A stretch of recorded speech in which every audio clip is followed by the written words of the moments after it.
So the forecast was good, time to go and do some paddling. So the plan was drive to the village of Torver near Coniston, park the van, load everything up into a big rucksack and walk up to Goat's Water. What could possibly go wrong? The walk up to Goat's Water is easy enough. It's about 4 kilometres distance and a gain in height of about 1,300 feet.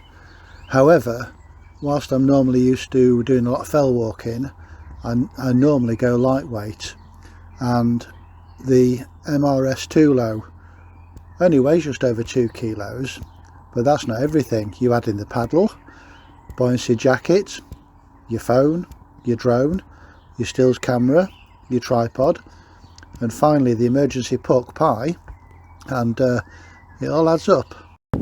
Got to Goat's Water. I've had a really good look around and I've not seen a single goat. So, one of two things. There are no goats, or they're very well camouflaged.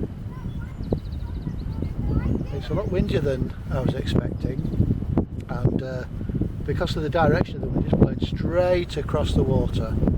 You might be able to see the slight ripples. It's not going to cause a problem for paddling. In fact, I probably won't need a paddle. The wind will blow me all the way along. But it does mean there is no way I'm going to fly the drone from the raft. It's just too windy. Given the fact that only recently I flew a drone into a tree and then into the river, I'm not really that keen to take any chances flying the drone. If I was a multi-millionaire, I would, but at £400 or £500 a go, I can't afford to crash them all the time. But it's very sunny. It's a nice sunny day, just a bit too much wind. But hey ho, it is what it is.